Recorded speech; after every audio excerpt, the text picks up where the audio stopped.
Buenas tardes con todos. Por favor, confírmenme si pueden escuchar el audio.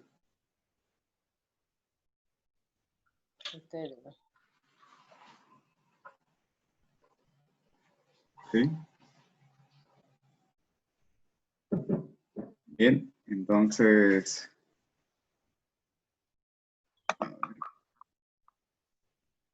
Genial. Ok. Bien, buenas tardes.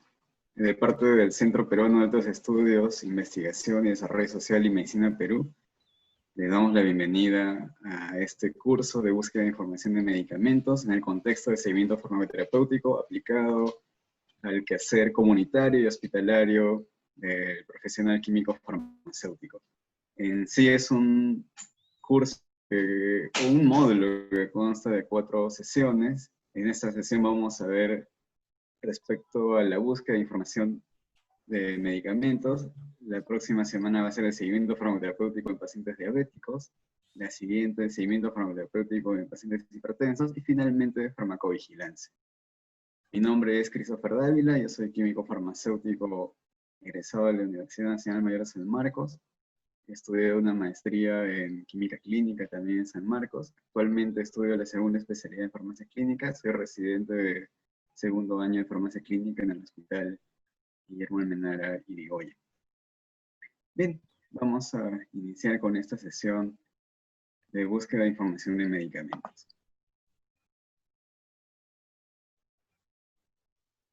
Ok. Actualmente tenemos muchas fuentes de las cuales podemos conseguir información. Vivimos en un mundo globalizado donde gracias al Internet podemos adquirir información de cualquier parte del mundo, ¿no? Pero no siempre la información que vayamos a obtener va a ser confiable, va a ser fidedigna, va a ser pertinente tal vez. Entonces, vemos informaciones en redes sociales, vemos información también científica, hay fuentes de las cuales podemos obtener datos que sean bastante confiables, que sean académicamente avalados para ponerlos en práctica en nuestro quehacer diario, ¿no? Aquí por eso les puse imágenes como que a veces algunos recurren a fuentes, ¿no? Todo lo preguntan en Google, o si no en Wikipedia, o incluso en las redes sociales, ¿no? Porque salen noticias en Facebook, salen ciertos artículos, ciertas apreciaciones de supuestos expertos, entonces toman esa información como fuentes para poder ejercer en la práctica clínica o emitir opiniones. Sin embargo, también tenemos otro tipo de fuentes, tenemos libros, tenemos textos que ya son hartamente conocidos, ¿no? Que definitivamente van a tener un respaldo académico. Sin embargo, el problema con esto es que abarcan un tema bastante general y muchas veces nosotros queremos ahondar en un punto específico, en un escenario clínico específico, de necesidad específica de un paciente. Y para ello también tenemos las revistas, las publicaciones científicas, que por lo general son literatura extranjera, ¿no? Y la gran mayoría está en el idioma inglés. Y finalmente, por lo menos, podríamos basarnos, cuando tenemos alguna duda de algún medicamento, podremos basarnos en el inserto, ¿no? El inserto que viene en la cajita del producto farmacéutico, entonces allí vamos a encontrar al menos algo de información. Tal vez no suficiente, pero por lo menos para que nos dé una idea de qué medicamento es, cuáles son sus características, cuál es su farmacología, al menos de algo nos puede servir. Bien, pero ahora vamos a ver en esta sesión qué tipos de fuentes, eh, de información podemos encontrar, cuáles son las preguntas clínicas que debemos confeccionar para poder realizar nuestra búsqueda, cuáles son los recursos para poder responder a estas preguntas básicas. Luego vamos a ver un poco del concepto de medicina basada en evidencia. Después vamos a considerar la estrategia PICO, que es una estrategia para hacer búsquedas avanzadas en escenarios clínicos específicos, y vamos a ver con qué recursos contamos para poder ¿Todavía? Hacer otro. y resolver esas preguntas clínicas que nos planteamos. Bien, entonces iniciemos con las fuentes de información. Las fuentes de información son recursos que contienen datos útiles para satisfacer las necesidades de información o de conocimiento, ¿no? Cuando nosotros queremos conocer algo, cuando tenemos una duda sobre el aspecto de alguna enfermedad, de algún medicamento, de alguna prueba de laboratorio, cuando tenemos una necesidad de adquirir el conocimiento específico o general de un tema, vamos a requerir a una fuente de información. Esta fuente de información puede ser oral, escrita o también en multimedia. Y lo que es más relevante en ese punto es si esa fuente de información, si esa información que adquirimos es confiable y pertinente o no. Sí, ya estamos proyectando. ¿Están viendo las diapositivas o no? Por favor, confírmenme. He compartido la pantalla. No se ve. ¿Qué dicen los otros participantes? ¿Ven la pantalla? ¿No ven la pantalla?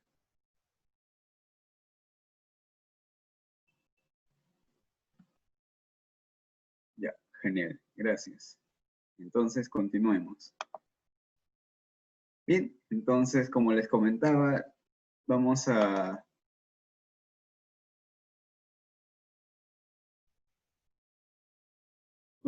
ver cuáles son las fuentes de información.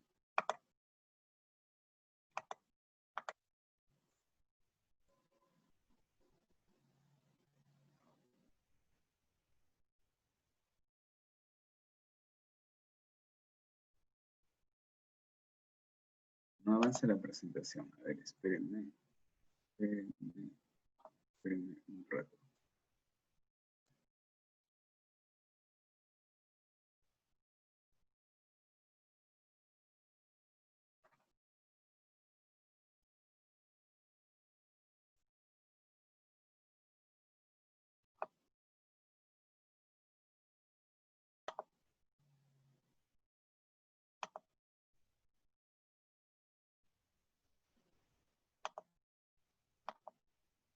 Ya, ahora.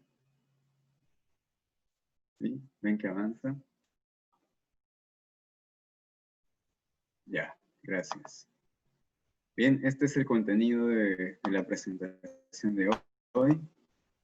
Gracias, gracias a ustedes. Vamos a considerar estos puntos.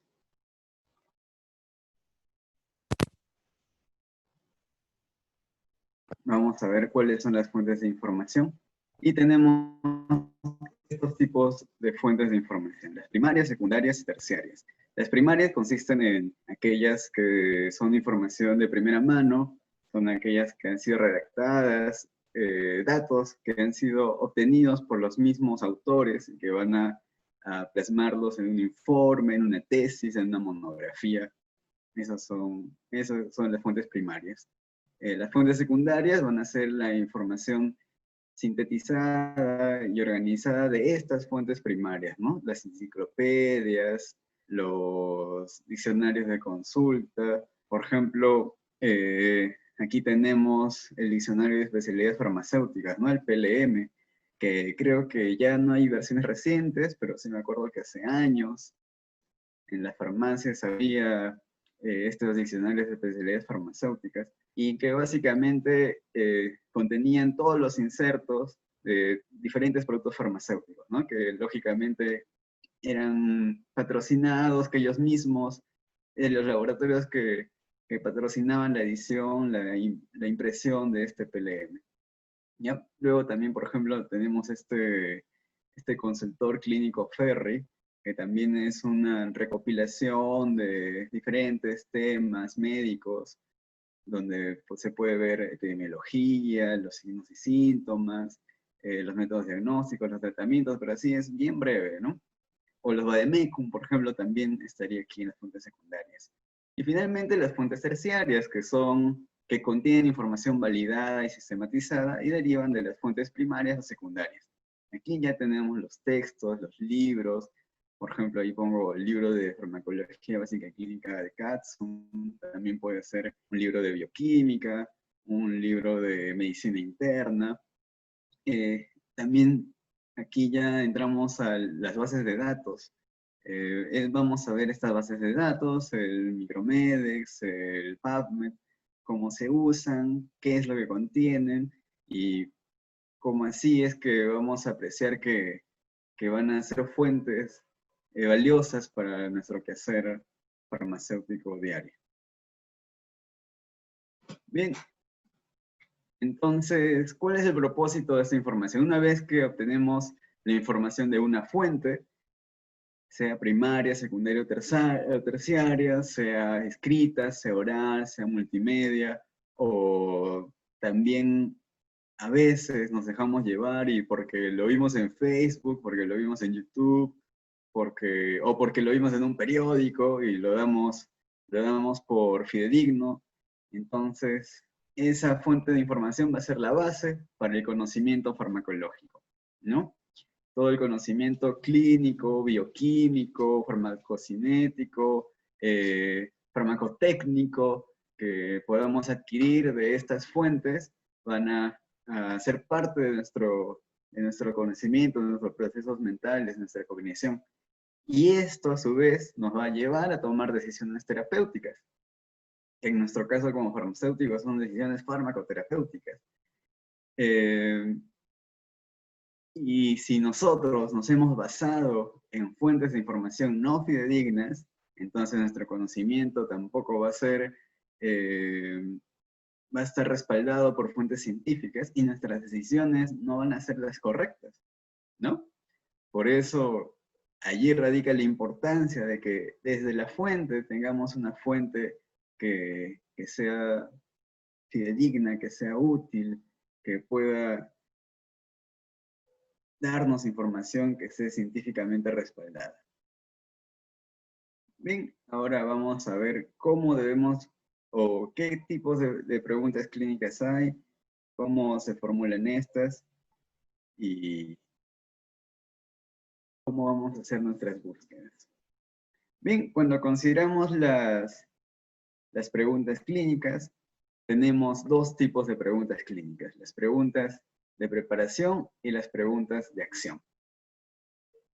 En cuanto a las de preparación, se pueden llamar también preguntas básicas, porque son preguntas de conocimiento general, es decir, es parte de lo que nosotros ya deberíamos de saber, o en todo caso son aspectos de conocimiento general, de cultura general, por así decirlo. Se le llama que es de background porque son parte de todo el conocimiento que ya hemos adquirido. Por ejemplo, cuál es el mecanismo de acción del paracetamol, cuáles son las reacciones adversas del naproxeno, cuál es el espectro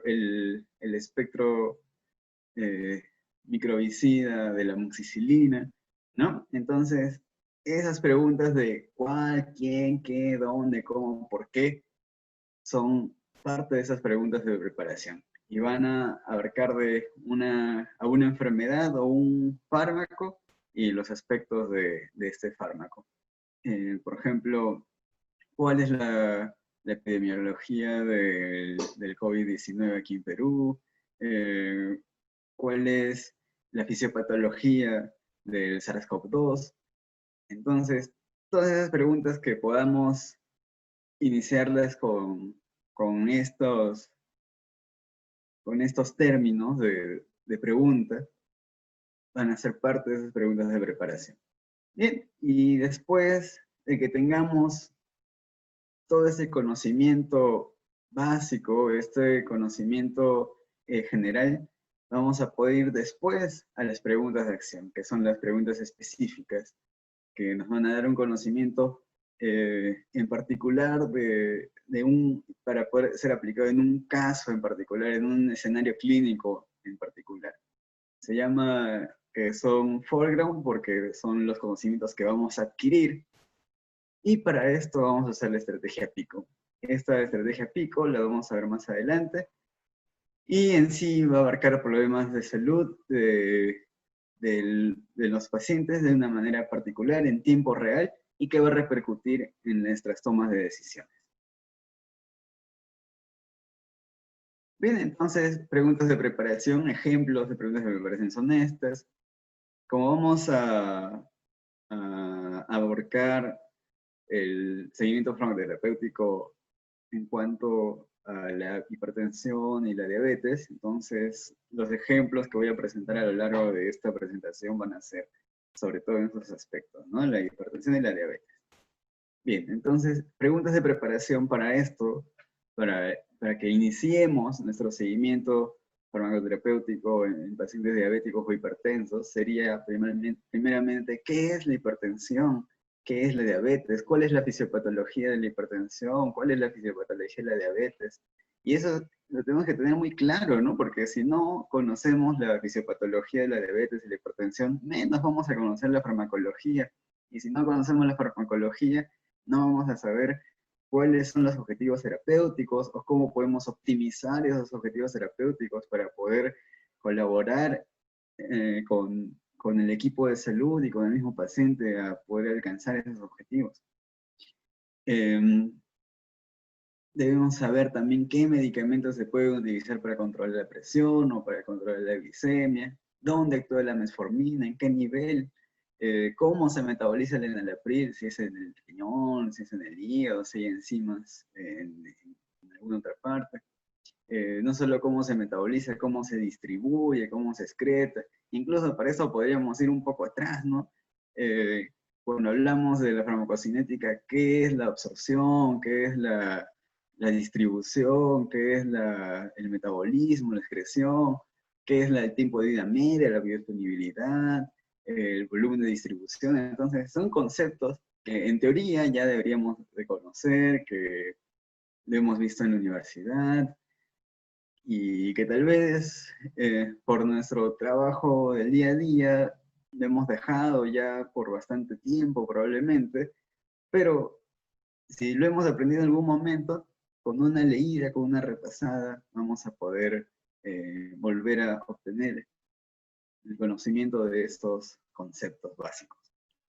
Bien, y continuaríamos nuestras preguntas de preparación con cuáles son las reacciones adversas a los medicamentos antibióticos orales, qué interacción medicamentosa hay entre los losartán y la levetiracetam. Y recordemos, ¿no?, que nuestros pacientes diabéticos, hipertensos, por lo general, tienen muchas otras comorbilidades, por ende, no solamente usan 1 o 2 fármacos, sino usan 4 o 5, y cuando vemos eso en la parte comunitaria, cuando estamos en la práctica hospitalaria y nuestro paciente está complicado, entonces vemos que llevan 10 fármacos, 20, tienen prescritos 20 medicamentos cuando están en UCI, ¿no? Entonces, para poder abarcar toda esta necesidad de información, no, pues vamos a buscar todo esto en Wikipedia, ¿no? No nos vamos a confiar en Wikipedia, o sea, sería bastante poco académico, poco profesional, poco científico. Bien, y luego también tenemos preguntas de acción. En este caso, recordemos que se trata de escenarios clínicos específicos, ¿no? Porque en las preguntas de preparación son generalidades acerca de la enfermedad, acerca del tratamiento o un aspecto específico de ella.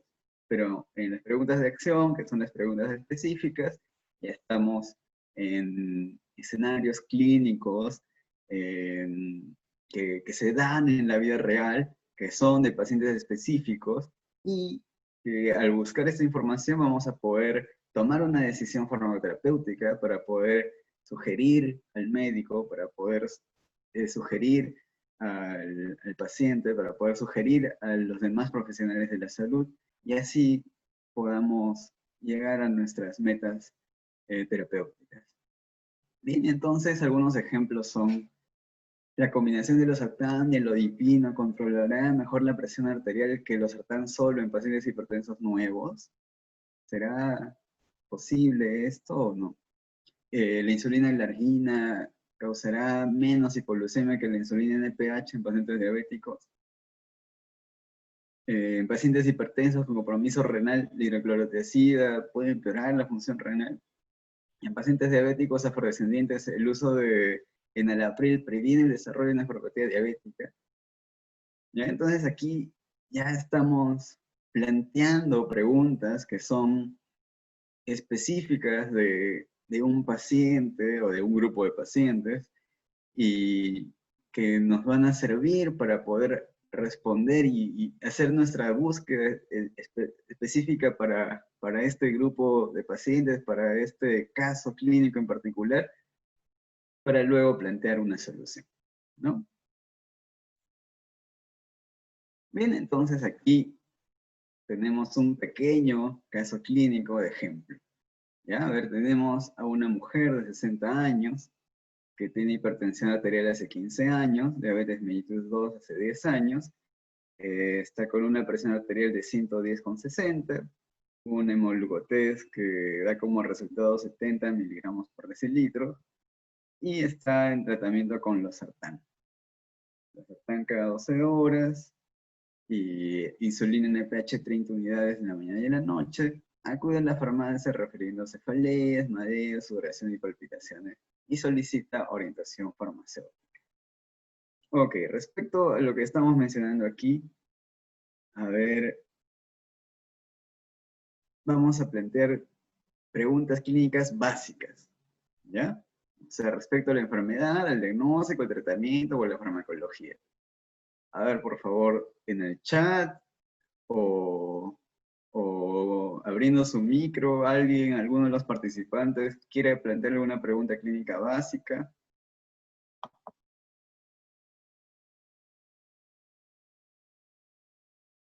A ver, los escucho.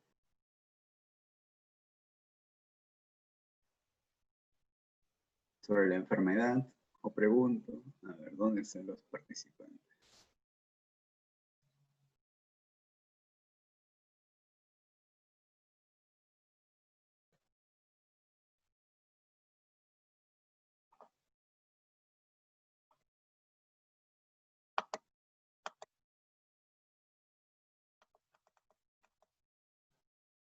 A ver, Karina Rodríguez, usted plantea una pregunta clínica básica. Karina, Janet, Liz, Cecilia, Cristian, Rosa, Emerson, Joaquín, Elida, Jimmy, Lupe, alguien.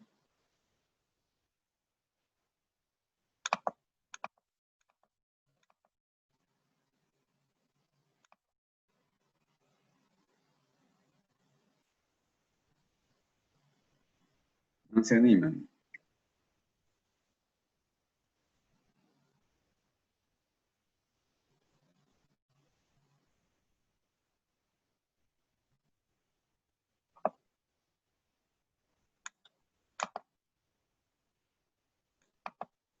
Ya, genial, muchas gracias. Muchas gracias, Cristian. Exacto. ¿Qué es la hipertensión arterial? ¿Cuántos tipos de diabetes mellitus hay? Genial. Jimmy, relación. ¿Relación de qué?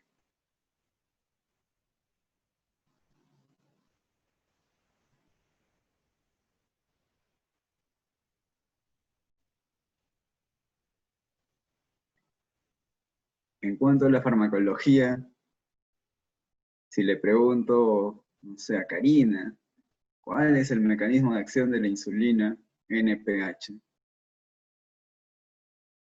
Y si no lo sabe, puede ser la pregunta, ¿no?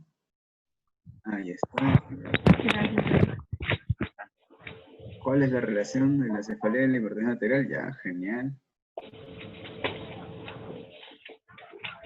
A ver, ¿quién abrió su micro? ¿Qué va a hacer? ¿Va a plantear una pregunta básica?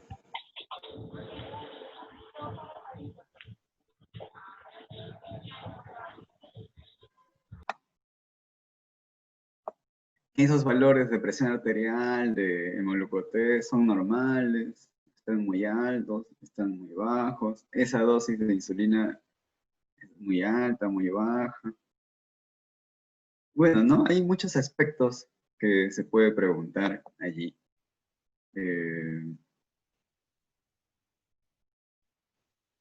Y ya, vamos a continuar. Luego vamos a volver a ese caso. Por ahora dejémoslo ahí, que ya nos hemos planteado algunas preguntas, ¿no? ¿Cuál es la relación entre la cefalea y la presión? ¿O entre la cefalea y la glicemia? Aparentemente hay valores normales. Muy bien, sí, sí, así es, Karina. ¿Ya? Hay que tener en cuenta que es una diabética, hace 10 años diabética, hace 15 años hipertensa, ¿no? Y bueno, también cuál es el mecanismo de acción del losartán, cuáles son las reacciones adversas del losartán, cuáles son las reacciones adversas de la insulina, cuál es la frecuencia de esas reacciones adversas, etc. Bien, ahora vamos a ver algunos recursos para estas preguntas básicas. ¿Dónde podemos hacer la búsqueda? ¿Cómo podemos hacer la búsqueda? Habíamos dicho que hay fuentes terciarias que básicamente son textos, ¿no? Son textos estandarizados, sistematizados, validados. Entonces, les voy a compartir más mi experiencia personal, cómo es que yo realizo mis búsquedas para poder adquirir los conocimientos básicos y también los conocimientos específicos.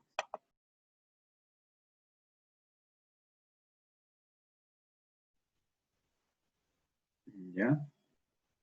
Bien, entonces, bueno, nos preguntan en el chat si se le coloca en el pH 30, ¿cuándo salió el hemocrotés? El hemocrotés salió 70 gramos por decilitro. ¿Ya? Pero luego vamos a volver al caso. Por ahora, sigamos con nuestras fuentes. Entonces, yo generalmente cuando quiero consultar una fuente terciaria y necesito saber un aspecto farmacológico, tanto de la farmacología en sí misma, ¿no? Los conceptos de los receptores, eh, todo lo que son la farmacocinética, la relación de la farmacoquímica, de la estructura con el mecanismo de acción, todo ese asunto, lo busco en básicamente estos dos libros, el Katzum, que es Farmacología Básica Clínica, o el Goodman, ¿no? Que es el tratado de terapéutica farmacológica. Luego también consulto la información propia del fabricante, de lo que haya en las fichas técnicas. Por eso le puse por acá abajo las agencias reguladoras de medicamentos. Y esas fichas técnicas a veces hay en Digemit, a veces no, no están todas, solo algunas. Pero las que más útiles son para mí son los de la Agencia Española de Medicamentos y Productos Sanitarios. Uno, porque está en español y es más fácil. Y segundo, el FDA, ¿no? La agencia, la Food and Drug Administration de Estados Unidos, que es como su IGEMIT de ellos, la agencia reguladora de medicamentos. Bien, y también usamos los compendios de búsqueda, los Drug Information, que son como fuentes de datos que anteriormente se usaban en textos, pero actualmente todos esos ya se adquieren a través de vía virtual, entonces son bases de datos en las que uno puede consultar sobre los medicamentos, ¿no? Y ahí vemos las interacciones medicamentosas, las reacciones adversas, las indicaciones que son aprobadas por las agencias regulatorias y las que no son aprobadas, o sea, las que son de uso off-label. Y ahí ahora vamos a ver unas cuantas de estas. Bien, entonces, estas son las fuentes que generalmente uso yo, usamos ahí los residentes de farmacia clínica de San Marcos o incluso en nuestro mismo hospital Almenara, y que los mismos médicos también usen, ¿no? UpToDate, Dynamed, eso es lo que más usan los médicos. Luego nosotros como farmacéuticos más usamos el Micromedex, el DRAGBank. Luego el Medscape es bastante interesante, es una información más amigable, por así decirla. El Medline es una información más orientada hacia el usuario, hacia el paciente, ¿ya? Que también es útil porque nos va a ayudar para poder tomar algunos consejos que podamos aportarle a nuestros pacientes. Luego en estas otras bases de datos, en LiverTox, abarca específicamente la hepatotoxicidad relacionada a los fármacos, entonces es una base de datos donde usted puede, no está en todos los fármacos, sino en aquellos que se han hecho estudios de hepatotoxicidad. Y usted selecciona el fármaco y ahí puede ver todo un tratado de qué estudios se han realizado respecto a la hepatotoxicidad. Igual en LACMED está relacionado con aquellos fármacos que se puedan administrar en la lactancia, ¿ya? Tampoco no están todos los fármacos, están solo en aquellos que se han hecho estudios para ello. En PubChem uno puede adquirir los conocimientos no solo farmacológicos, en realidad ahí hay de farmacología, lo que más puede ver ahí son características fisicoquímicas, ¿no? Y es bastante interesante porque a veces lo que marca la diferencia clínica de un medicamento no va a ser solamente su mecanismo de acción, sino la farmacocinética. Y la farmacocinética ¿de qué depende? De las características fisicoquímicas, del pKa, del pH, de la liposolubilidad, ¿no? Y esos datos se encuentran aquí, en PubChem. Y también hay algunos datos de toxicología en ese PubChem, de cuál sería la dosis máxima, hay datos experimentales, entonces es bastante interesante. Y el BNF es el British National Formulary, es un formulario, una base de datos, pero que está orientada con los medicamentos que se usa en el Reino Unido, ¿no? En todo Inglaterra, Irlanda, Escocia. Bien, en general, todas son fuentes, estas, el UpToDate, el Dynam, el Micromedex, Medscape, Mailam, LiverTox, LACMED y PubChem. Todas estas son de fuentes americanas, de Estados Unidos. El DRAGBank es de Canadá y el BNF es del Reino Unido. Bien, entonces, este UpToDate, que es bastante utilizado por los médicos, lo que ellos más usan su primera fuente para poder sacarse de la duda sobre algún aspecto de la enfermedad, de la etiología, la fisiopatología, el diagnóstico, el tratamiento, usan UpToDate, ¿ya? Ahora, lo malo es que este es un programa cerrado, que se requiere una inscripción, se requiere un pago, no es de libre acceso. Sin embargo, uno puede hacer la búsqueda inicial y nos da algo de información, ¿no? Al menos nos da un vistazo de información. Ahora, si usted puede adquirir la membresía, que no sé cuánto está, creo que está, no sé, unos $100 al año o algo así, ya pues, ¿no? Sería una inversión bastante buena. Aquí en la búsqueda se puede realizar en diferentes idiomas, pero esto es solo para la búsqueda, porque al final todo el contenido, todo el desarrollo va a ser en inglés, ¿ya? Pero al menos para la búsqueda usted puede ingresar los términos en español y le va a dar resultado.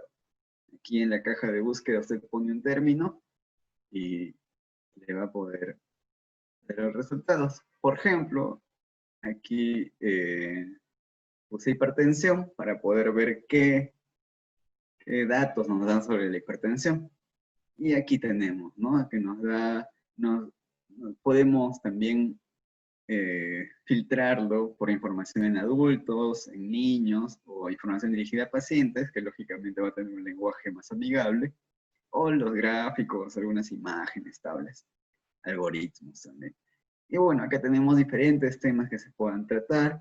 Por ejemplo, esta es la evaluación general de la hipertensión en adultos, o si no, la elección de la farmacoterapia en hipertensión arterial primaria, o el abordaje general de la hipertensión en enfermedad renal aguda y enfermedad renal crónica.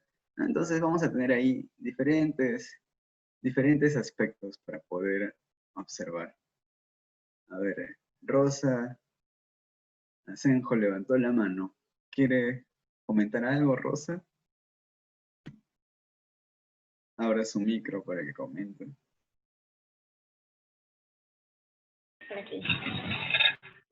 No, gracias. A ver en el chat. No, ya, fue un error. Ok. Bien, entonces, veamos qué información nos aporta este abordaje de la hipertensión en adultos, ¿no? Entonces, uno elige el tópico y vamos a ver que ese tópico tiene diferentes aspectos. Va a tener la introducción, la definición de qué es hipertensión, cuáles son las definiciones referentes al cuidado ambulatorio o en el hogar, cuáles son las medidas de la presión, qué es la hipertensión primaria, qué es la hipertensión secundaria, cómo se hace el diagnóstico, la evaluación, el tratamiento. Vemos y en el tratamiento podemos ver el tratamiento no farmacológico, el tratamiento farmacológico, cuándo debemos de emplear el tratamiento farmacológico, cuándo se debe combinar las terapias, cuáles son los objetivos de la presión arterial, y así, etcétera, etcétera, etcétera. Entonces, hay un montón de aspectos que son de bastante utilidad para los médicos, para los enfermeros, para los químicos farmacéuticos, para los nutricionistas, para todos los personales, para todo el personal de salud que tenga a cargo pacientes hipertensos debería de conocer el aspecto general de todo esto, ¿no? Como les digo, las limitaciones es que uno, no hay un acceso libre y dos, está en inglés. Así que también uno debe de tener nociones de inglés o en todo caso usa el traductor y ya, pues, ¿no? Pero en la traducción también no siempre es tan confiable al 100%, pero al menos algo de luz nos dará. Bien, el otro aplicativo que usamos nosotros es el Micromedex. El UpToDate lo usamos sobre todo para las enfermedades, los métodos diagnósticos, la etiología, la fisiopatología, para conocer todo ello. Pero cuando queremos ver la farmacología en sí misma, cuáles son las reacciones adversas, las interacciones, las incompatibilidades, todo eso lo vemos aquí en Micromedex. El Micromedex o Micromedex también es una base de datos cerrada, se necesita una inscripción. En esta podemos ver que nos ofrece una aplicación de interacción de fármacos, compatibilidad endovenosa, identificación de fármacos, comparación de fármacos. Incluso aquí hay un apartado especial para todo lo que es neonatología y pediatría.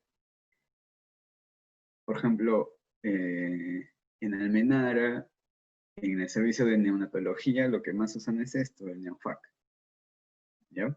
Mientras que en los demás servicios que he rotado, tanto de medicina, pediatría, cirugía, todo lo demás, sobre todo usan UpToDate, ¿ya? Entonces aquí uno puede buscar también enfermedades, puede buscar temas toxicológicos, pero sobre todo lo usamos para fármacos.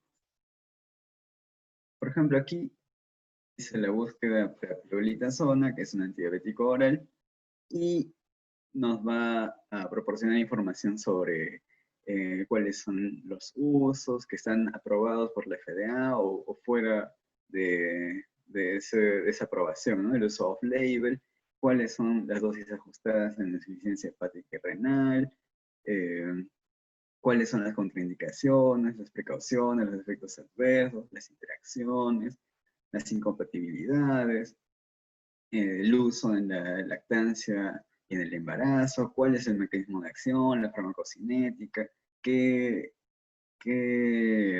precauciones hay que tener para educar al paciente respecto al uso de ese fármaco, qué hallazgos toxicológicos también hay para ese fármaco, cuál es la estabilidad, cuáles son las condiciones de almacenamiento, diferentes aspectos que son bastante útiles para nosotros. Y en lo que más nos informa el micromedia son dos cosas. Es uno, los efectos adversos y dos, las interacciones medicamentosas. Entonces, en cuanto a efectos adversos, cuando le damos clic aquí a efectos adversos, nos va a dar inicialmente un listado general de cuáles son las reacciones adversas comunes y las serias, ¿no? Y lo va a detallar por los diferentes órganos y sistemas, y en cada uno de estos cuál es la reacción adversa que se va a presentar, y por lo general nos da también una incidencia que ha sido registrada. Lo bueno del Micromedex es que nos da, que nos presenta información que sintetiza información de diferentes estudios, diferentes reportes de casos, entonces nos da cuenta de todo esto. En cambio, en el UpToDate, por ejemplo, en la parte que es así relacionada a medicamentos, solo menciona, las reacciones adversas son tal, tal y tal, nada más, como en los insertos de los medicamentos, así igualito. ¿Ya? En cambio, en el Micromedex, sí, por cada reacción adversa, como vemos acá, ¿no? Esta es la respuesta detallada, sin embargo, también tenemos, o mejor dicho, esta es la respuesta rápida, y también tenemos una parte de respuestas detalladas. Cuando vamos a respuestas detalladas, se nos abre esta otra ventanita que nos dice qué tipo de lesión, en qué órgano o sistema queremos ver qué reacción adversa hubo. Entonces vemos aquí, por ejemplo, cuáles fueron los efectos en el metabolismo o endocrinos de la pioglitazona. Y aquí vemos que nos da tres reacciones adversas: exacerbación de la diabetes mellitus, hipoglucemia o aumento de peso.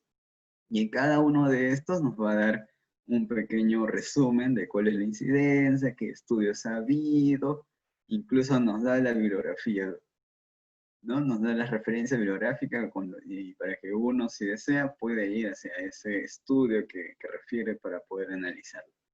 Entonces es bastante interesante, nos da bastante respaldo científico cuando planteamos una reacción adversa ante los médicos. Y como les comentaba, la otra utilidad es la interacción de medicamentos, que usted en este cajón de búsqueda puede ubicar a todos los medicamentos que el paciente está utilizando. Por ejemplo, supongamos que el paciente está con ciprofloxacino para una infección urinaria que el médico le indicó ciprofloxacino y fenazopiridina, ¿ya? Pero nuestro paciente es hipertenso, está tomando losartán, y además es diabético, ya sea con la limepirida y la metformina. Entonces, nosotros queremos saber si entre estos 5 medicamentos hay alguna interacción. Los ubicamos, los mandamos de esta casilla a esta otra casilla con estas flechitas, y le ponemos enviar. Y entonces nos da un resultado. Y acá nos dice que hubo 2 resultados de interacción fármaco-fármaco, 3 resultados con comida, 2 resultados con alcohol, 3 resultados de laboratorio, 5 de embarazo, y aquí también tenemos de cuál es su participación en la lactancia. Lo que más nos importa es fármaco-fármaco, ¿no? Lo otro también podría ser más esto, los de comida y alcohol. Y también, si hubiera, a veces hay interacciones con el tabaco, con el cigarro, porque por lo general el cigarro va a ser un inductor del metabolismo, ¿no? Y hay fármacos a los cuales va a afectar. Bien, entonces en este caso en particular de este paciente que está consumiendo estos fármacos, podemos ver que hay dos interacciones potenciales, y que aquí tenemos la gravedad y la documentación. En cuanto a la gravedad, podría ser contraindicado, importante, moderado, secundario, y en este caso vemos que es una interacción importante, ¿no? O sea, que es relevante, que es significativa. Y en cuanto a la documentación, vemos que es suficiente. Que sí hay, no es que haya un montón de información, pero tampoco no es que haya muy poco. O sea, hay suficiente información como para decir que estas interacciones son significativas y que hay que tener cuidado. ¿Y de qué consiste esta interacción? Que cuando un paciente diabético que usa metformina, que usa limepirida, que usa cualquier antidiabético oral o insulina, y se le indica una fluoroquinolona, sea ciprofloxacino, levofloxacino o incluso también se ha reportado con norfloxacino, con las quinolonas en general, se puede producir o bien hipotensión o bien, disculpen, se puede producir hipoglucemia o hiperglicemia, ¿ya?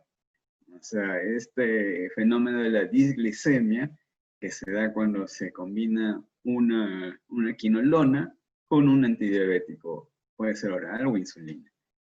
Entonces, nuestro paciente podría tener riesgo de hacer hipoglucemia o podría tener riesgo de hacer hiperglicemia, ¿no? Y tendríamos un efecto adverso, que sería la hipoglucemia, o un problema de inefectividad, que sería la hiperglicemia.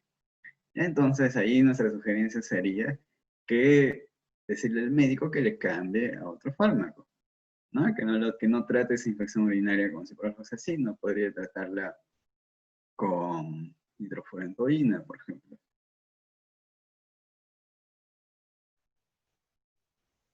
¿Ya? Pero ahora vamos a ver también otras fuentes que antes también las usaba más, actualmente no las uso mucho porque en el hospital tenemos, no solamente el hospital, sino la universidad nos da el acceso para UpToDate, para Micromedex, entonces podemos usar esas bases de datos que son pagadas. Sin embargo, para que ustedes también puedan acceder a unas bases de datos que sean confiables, vamos a ver estas que son gratuitas, ¿no? Tenemos el Medscape, ¿ya? No sé si ya lo estarán usando o no. Yo también lo usé algún tiempo y sí nos da una buena información. El Medscape es gratuito, pero uno tiene que registrarse. Entonces usted entra a esta página www.medscape.com y le va a salir esta pantalla y usted le da aquí en Sign Up for Free, es para registrarse gratis, ¿ya? Le da clic, llena sus datos, llena su correo, su código postal, su profesión, su país de origen, la institución en la que trabaja y todo lo que se requiere allí. Le llega a su correo una clave, un usuario, una clave, y ya usted va a poder tener acceso a todo lo que aquí en Medscape hay. Ahora, aquí tenemos la búsqueda para diferentes países, sin embargo, cuando usted pone español, si usted elige español, le va a dar solamente la parte de noticias y educación, ¿ya? Esta parte de fármacos y enfermedades se va a desactivar, así que para que pueda continuar su búsqueda de fármacos y enfermedades, va a tener que usarlo en inglés. ¿Ya? Así que una vez que se registra e ingresa con su usuario, puede ir de frente a esta parte de fármacos y enfermedades, o si no, a la caja de búsqueda. Y por ejemplo, aquí le puse como ejemplo diabetes mellitus, ¿ya? Y vamos a ver qué nos da acerca de diabetes mellitus. ¿Qué resultados tenemos acerca de diabetes mellitus? Y vamos a tener, por ejemplo, diabetes mellitus tipo 1, la diabetes mellitus y el embarazo, la discopatia tipo 2, la tipo 1, y la tipo 1 en pediátricos, también puede ser en adultos. Entonces, nos va a dar ahí diferentes tópicos a poder revisar y leer, ¿no?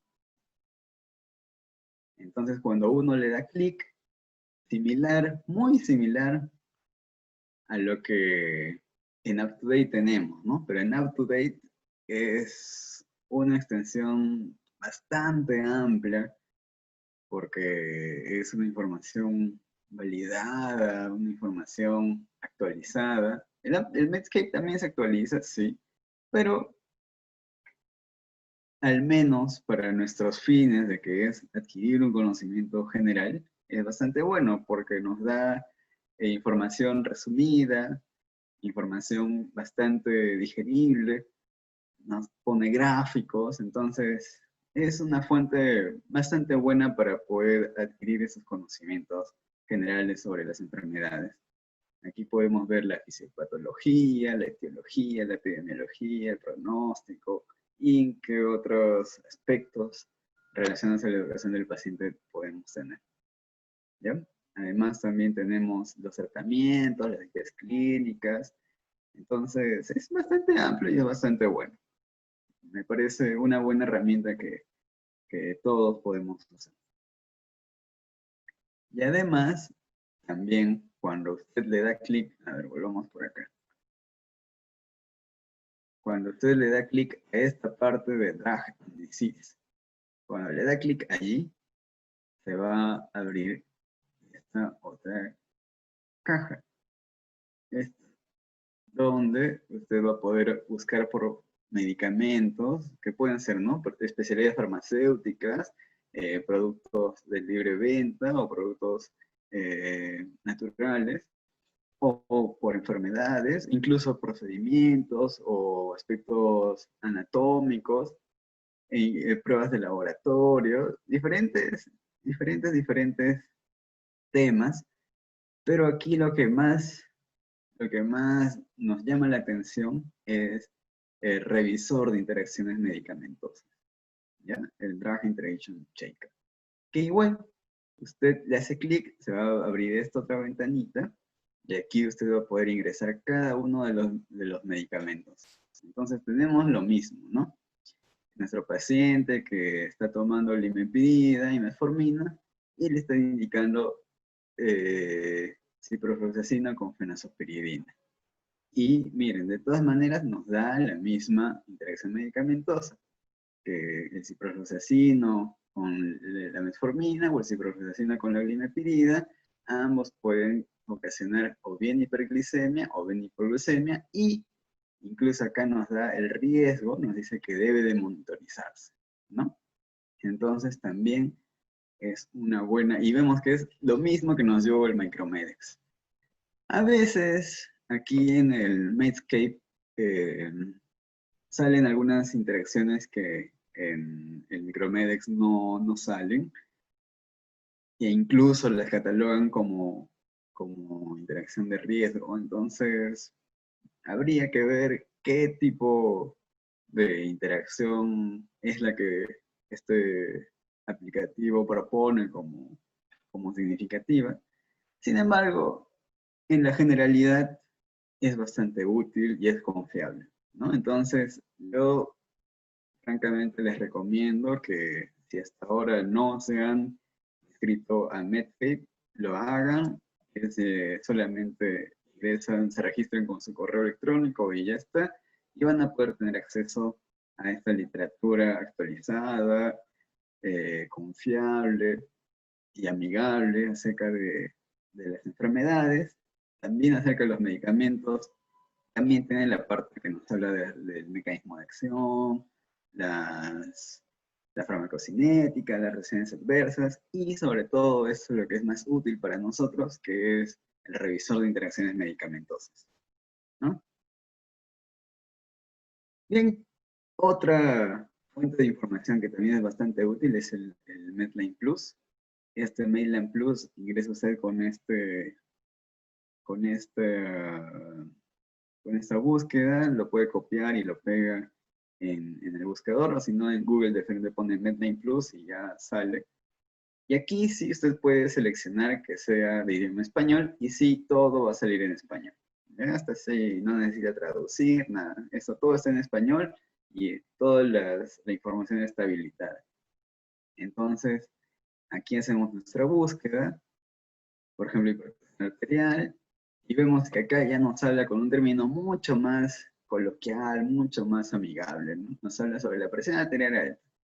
Y todo lo que va a abordar aquí es dirigido hacia el paciente. ¿Ya?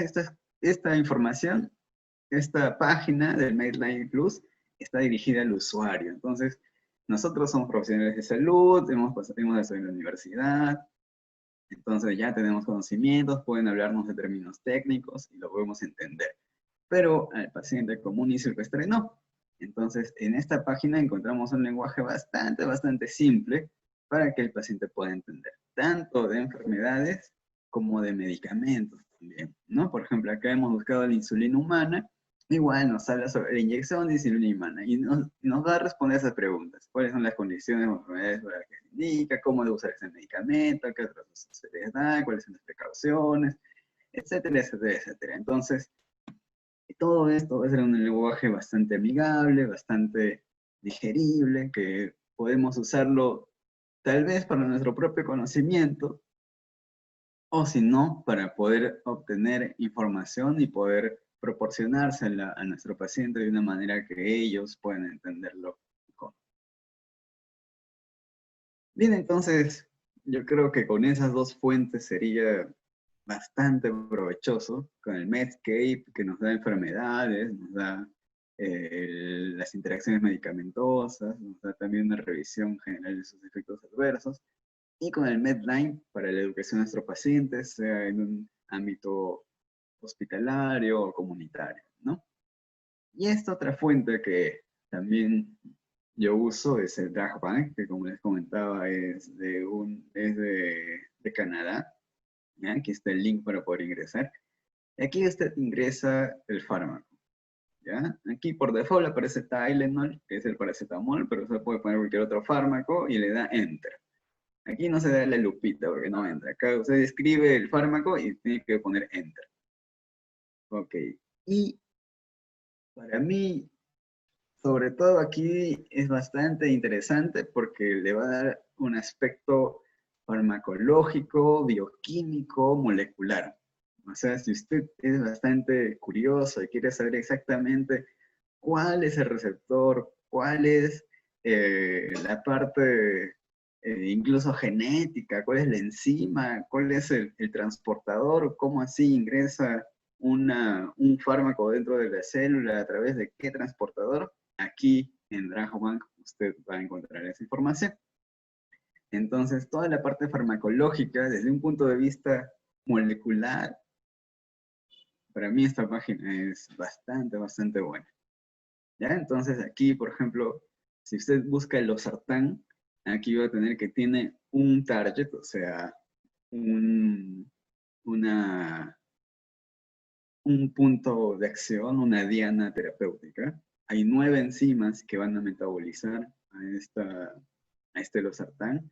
Hay un transportador, que es el que lo va a llevar por todo el organismo, y hay 5, bueno, aquí el carrier es el transportador para la distribución, ¿ya? Para que se distribuya todo el organismo. Y aquí los transports son los que van a transportar, pero por el medio intracelular. O sea, hay 5 espacios, hay 5 receptores a nivel celular a través de los cuales el losartán va a ingresar. A eso se refiere. Y hay esto de cada uno de los fármacos y usted puede ingresar a cada detalle de cada uno de estos. Entonces, eso es verdad bastante interesante. ¿Ya? Entonces, igual, cuando nos describe el fármaco, cuando nos describe los mecanismos de acción, la farmacocinética, tiene bastante información. ¿Ya? Miren, incluso acá también vemos cuál es su peso molecular, cuál es su fórmula química. Por abajo está el nombre YUPAC. Por acá vemos su estructura química. Vemos el mecanismo de acción a detalle. Vemos ahí cuál es esa diana, la absorción, el volumen de distribución, la unión de proteínas, el metabolismo, como les dije, son 9, ¿no? 1, 2, 3, 4, 5, 6, 7, 8, 9. Ya ves, hay 9 enzimas que intervienen en el metabolismo del losartán, cuál es su metabolito activo. Incluso, si nos podemos leer esto, vamos a ver que el metabolito el metabolito, miren, por ejemplo acá, ¿ya? El tiempo de vida media de los sartán es de 1.5 a 2.5 horas, pero de su metabolito activo es incluso de 6 a 9 horas. Entonces, en sí, los sartán hace efecto no por el sartán mismo, sino por su metabolito activo, que es el ácido carboxílico losartán, ¿no? Bien, eso es en cuanto, bueno, eso ya es algo más eh, farmacológico, bioquímico, molecular, y en realidad, al menos nosotros, los que nos dedicamos a la farmacia clínica, sabemos que eso es lo que debemos de saber. ¿Por qué? Porque el médico sabe sobre la patología, la etiología, la enfermedad, sabe sobre medicamentos, sabe sobre reacciones adversas, sabe sobre mecanismos de acción, pero todo lo que es farmacología el médico lo sabe así superficialmente, ¿no? Entonces ahí es donde nosotros tenemos que ahondar más en la parte bioquímica, en la parte molecular, estructural, y así poder sustentar de por qué otra opción terapéutica sería mejor, o, o qué otra conducta debe tenerse para un fármaco, ¿no? Y también así mismo con los enfermeros, las enfermeras, poder nosotros eh, contribuir en cuanto a la incompatibilidad de los medicamentos, en cuanto a la estabilidad de los fármacos, si se diluye en cloruro, en dextrosa, si se puede exponer a la luz o no, si se puede mezclar el diclofenaco con la orfenadrina, por ejemplo, ¿no? O sea, hay diferentes cositas que pueden contribuir finalmente para el bien de nuestros pacientes. Bien, y también les comentaba sobre las fichas técnicas. Entonces, aquí tenemos de la Agencia Española de Medicamentos. Cuando se ingresa a la Agencia Española de Medicamentos, hay una opción que nos da el centro de información de la Agencia Española de Medicamentos. Allí usted en la caja de búsqueda escribe el fármaco que le interesa, por ejemplo, un Lodipino, y le va a salir una opción, y aquí tiene estas imágenes de FT y P. El P es el prospecto, el inserto, o sea, lo que viene en la cajita del medicamento, que es para el público, y la FT es la ficha técnica dirigida al profesional de salud. Usted lo descarga, le da clic y le abre un PDF, donde va a estar todo este contenido, y que también es muy buena información, porque recordemos que la Agencia Española de Medicamentos depende de la Agencia Europea de Medicamentos, la EMA, y que este es un país de alta vigilancia sanitaria, ¿no? Entonces, por lo general, por ejemplo, si un medicamento quiere registrarse en Perú, si ya tiene aprobación de FDA o de EMA, entonces ya se le da autorización. Así de importante es. Y bueno, y en Digemit, cuando usted entra en la página web de Digemit, hay una parte donde están los diferentes links de acceso y hay uno que se llama Senadim. Usted da clic al Senadim, el Centro Nacional de Documentación e Información de Medicamentos. Ahí hay recursos informáticos, pero por lo general todos estos están cerrados para los mismos usuarios de Digemit. Pero sí usted puede hacer consultas, ¿no? Entonces da clic a consultas, se abre una caja de preguntas donde se puede enviarle un mail solicitando un artículo científico, una ficha técnica o una búsqueda específica de algún fármaco, de un caso clínico. Ellos lo buscan y en 2 o 3 días le responden, ¿ya? Incluso el mismo día, dependiendo de la dificultad de lo que usted haya pedido. Y bueno, acá también nos da el link a los repositorios institucionales, las alertas de IGEMID, los registros farmacéuticos, los registros sanitarios de los productos farmacéuticos y los dispositivos médicos. Bien, entonces, hasta este punto, yo realmente les sugiero que usen el Medscape. El Medscape es bastante bueno. Y lo malo es que está en inglés. Si uno no sabe inglés, bueno, al menos en el Google Chrome, cuando se abre, hay una opción de poder traducir toda la página y ya al menos con eso va a ser de bastante ayuda, ¿no? Si no, copia, copia, copia y lo pega en el traductor y ya también es otra opción. Y si no es el Medscape, también tiene el Medline, que sí es en español y que hay una información bastante confiable y bastante amigable. Y bueno, de todas maneras, las fichas técnicas, sobre todo las que están en español, que son de la Agencia Española de Medicamentos, entonces también es una muy buena información. Bien, ahora vamos a ver un poco acerca de la medicina basada en evidencia. La medicina basada en evidencia es un proceso cuyo objetivo es obtener y aplicar la mejor evidencia científica para el ejercicio de la práctica médica cotidiana, y esto es a través de la selección de los mejores argumentos científicos para la resolución de los problemas en la práctica médica cotidiana. ¿Ya? Entonces, la medicina basada en evidencia va a combinar tres aspectos: la evidencia científica, la experiencia clínica, la expertise que tenga el profesional, y los valores y preferencias del paciente. Entonces, para poder hacer medicina basada en evidencia, ¿qué es lo que se tiene que hacer? Es búsquedas, estrategias de búsquedas, para obtener esas, para confeccionar esas preguntas específicas, y en base a esas preguntas específicas podamos obtener información. Pero una vez que obtengamos información, tenemos que evaluar esa información, ver cuál es la más confiable, la más fidedigna, y en base a ellas recién poder tomar nuestras decisiones, ¿no? Entonces, para ello, que es la evidencia científica, se junta toda la experiencia que uno como profesional tiene a través de sus años de práctica, y también lo que el paciente finalmente desee, ¿no? Y entonces, no se habla solamente de medicina basada en evidencia, también eso se extrapola a todas las profesiones.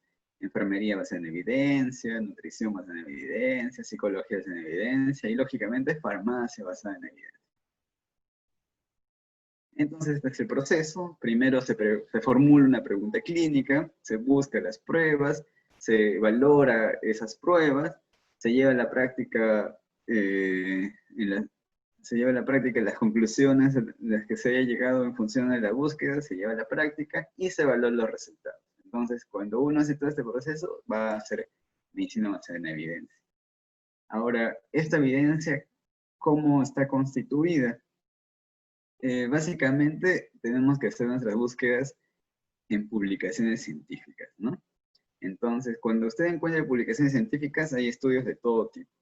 Hay opiniones de expertos que están aquí en la base de la pirámide, que mientras más alta esté la pirámide, o sea, mientras más arriba vayamos, aquí en la punta, esta es la información más fidedigna, más revisada, más, con mayor autoridad científica y académica, ¿ya? Aquí en la base es la que menos autoridad tiene. Entonces, la opinión de expertos, por ejemplo, un médico que tiene 20, 30 años de experiencia, y porque él cree que tal cosa es, entonces debe ser verdad, ¿ya? No, pues, no es porque tenga toda la experiencia que quiera, pero si no hay evidencia, no se puede no se puede simplemente confiar en lo que él o ella dice. Bien, entonces, después de la opinión de expertos, está la serie de casos, que son los reportes de caso. Por ejemplo, sucede un evento adverso, o una nueva terapia, una nueva cirugía. Entonces se reporta uno, o se reporta los casos que hayan salido. Por ejemplo, ahorita, para lo de la pandemia del COVID, lógicamente no va a haber evidencia alta, pues, porque es algo nuevo. Lo único que tenemos son opiniones de expertos y series de casos. Y bueno, poco a poco va a ir aumentando la evidencia. Tal vez por ahí se vayan postulando estudios de casos controles, estudios de cohortes, pero bueno, la evidencia se va a ir haciendo en el camino. Así que al menos por ser algo nuevo, se disculpa que, por ejemplo, al inicio se haya dicho que se puede usar hidroxicloroquina, después no, después otra vez, después no, aunque se puede usar ivermectina, pero eso solo es un estudio in vitro, entonces no hay evidencia de que sea útil en la práctica clínica en seres humanos. Bueno, ¿no? Entonces, todo eso es discutible, pero finalmente, ante no hacer nada, mientras no haga daño, todavía puede ser utilizado. Bien, pero para lo otro que estamos hablando de hipertensión, de diabetes, hay muchísima información y no vamos a basarnos en una serie de casos. Pues no, vamos a tener que empezar por las revisiones sistemáticas. ¿Ya? Las revisiones sistemáticas, los metaanálisis, son recopilaciones de todos estos anteriores, de los ensayos clínicos, de los estudios de cohortes, de los estudios de casos y controles, de series de casos. En las metaanálisis, en las revisiones sistemáticas, abarcan todos estos, los resumen y llegan a una conclusión. Entonces, esto es lo que más debemos usar. Revisiones sistemáticas, metaanálisis. ¿Ya? Esta es la pirámide de evidencia y esta es la pirámide de Haynes. En la pirámide de Haynes también nos indica cuáles son las estrategias de búsqueda. En estos estudios, que son las fuentes primarias, que son los estudios de cohortes, de casos controles, de series de casos, todo esto entra aquí, en fuentes primarias. Entonces, esa es la base, es si no encontramos, siempre tenemos que empezar de arriba abajo. Si no encontramos información aquí, vamos acá, vamos acá, vamos acá, vamos acá. Ya, luego están los estudios de síntesis, que son las revisiones sistemáticas, o sea que son estos la punta de lo que acabamos de mencionar. Luego están las sinopsis, que son las revisiones críticas, los informes de evaluación. Por ejemplo, las agencias evaluadoras de medicamentos, ellos evalúan, para evaluar si un medicamento es mejor que otro, tienen que hacer una evaluación económica, una evaluación social, una evaluación ética, una evaluación farmacológica, y todo eso es una sinopsis. Luego están los sumarios, que son las guías de práctica clínica, que son lo que hemos visto, el UpToDate, el Micromedex, y finalmente está los sistemas. En los sistemas ya son aplicaciones que nos ayudan a tomar decisiones. Usted ingresa los datos clínicos del paciente, ¿no? O sea, las características del paciente, qué es lo que quiere hacer con el paciente, qué medicamentos va a usar o qué estrategias va a usar. Y ese sistema ya de frente le va a decir, bueno, entonces lo que tiene que hacer es esto. Así, así nada más. ¿Ya? Entonces, para nuestra búsqueda sería estos puntos. La sinopsis, que son las evaluaciones por las agencias reguladoras, básicamente esas. Los sumarios, el UpToDate, el Micromedex, el Medscape incluso. Y la síntesis, que son estos estudios, las revisiones sistemáticas, los metaanálisis. Bien, entonces, ¿qué es la estrategia PICO? La estrategia PICO viene de un acrónimo. La P es paciente, la I es intervención, la C es comparación y el O es outcome, que está en inglés y en español significa resultado. Entonces, nuestra pregunta clínica debe tener estos 4 componentes. Las características del paciente, cuáles son las características relevantes del paciente. En la intervención, qué es lo que vamos a analizar o investigar. En la comparación, qué otras opciones existen. Y este es opcional, a veces no hay comparación. Y en el resultado es qué se puede lograr, medir, mejorar o afectar, ¿no? Entonces, con estos 4 componentes vamos a poder hacer nuestra búsqueda para poder responder nuestras preguntas específicas. Aquí hay otro ejemplo, ¿ya? Es un varón de 50 años, con hipertensión hace 10 años, diabético también hace 10 años, mal adherente al tratamiento, o sea, no toma adecuadamente sus medicamentos, ingresa a hospitalización por prediabético infectado, lógicamente, ¿no? Si es un prediabético, está infectado. Tiene úlceras en planta y talón. Se indica antibióticos, aparte está con insulina NPH y en el april. Cursa con presión arterial de 170/95, ¿qué tratamiento hipertensivo puede sugerir el médico?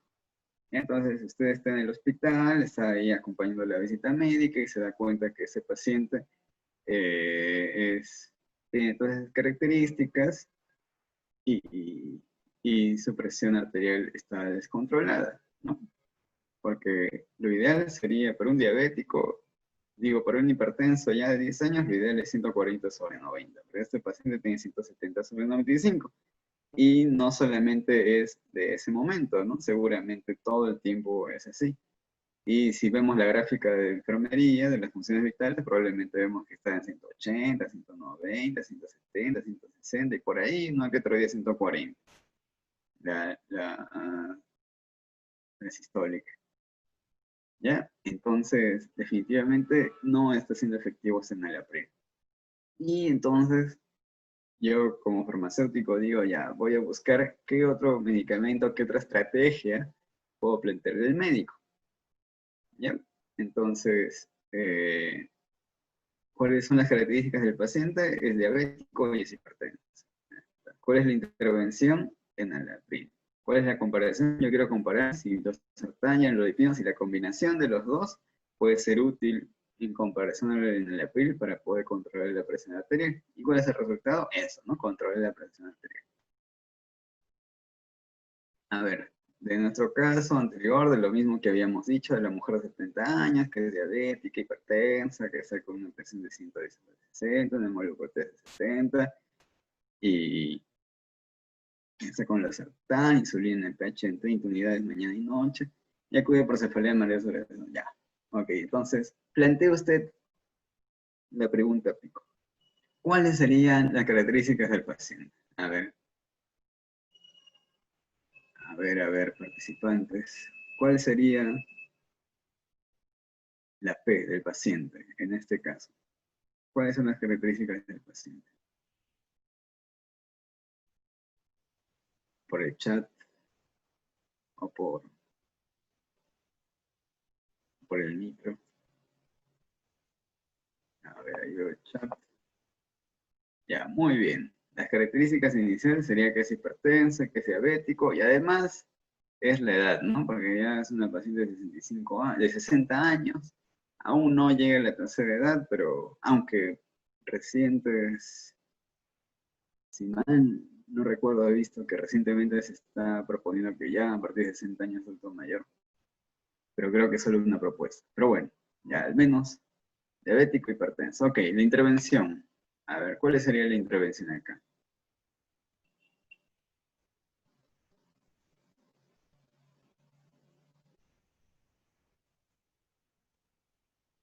Bueno, pero para la intervención también habría que ver, ¿no? Esto de cefaleas, madera, sudoración y palpitaciones, ¿a qué les parece? ¿Qué es lo que parecería toda esa mezcla de cefaleos, de cefalea, mareo, sudoración y palpitaciones? Eso describe un cuadro de qué. Ya, genial, claro, la intervención sería la insulina de pH, exacto, muy bien. Todo eso nos describe hipoglucemia, ¿no? Entonces, nuestra paciente es hipoglucémica, aunque la hipoglucemia en sí se refiere cuando la glicemia está menor de 60 miligramos por decilitros, nuestra paciente está en 70, pero es una diabética hace 10 años. Entonces, probablemente sus glicemias normales eran, no sé, 120, 140, ¿no? Y aparte esa dosis de 30 unidades mañana y noche, bueno, pues no depende. Tal vez sea mucho, tal vez sea poco, tal vez recientemente el médico le ajustó la dosis. O sea, ahí también habría que averiguar más, ¿no? Indagar más, preguntar a la paciente hace cuánto está con esa dosis, o tal vez justo no ingirió alimentos, ¿no? Y estaba en ayunas y se aplicó la insulina pH, entonces hay varios factores que considerar, pero ya, genial. Entonces la intervención sería la insulina NPH. El resultado sería la hipoglucemia, porque queremos ver qué tanto afecta, qué tanta hipoglucemia puede estar asociada al uso del NPH. ¿Y cuál sería la comparación? A ver, ¿qué otra opción buscaría usted para ver qué otro método, qué otra estrategia terapéutica puede obtener para controlar la glicemia de un paciente diabético de 10 años y que no cause hipoglucemia y que sea una insulina?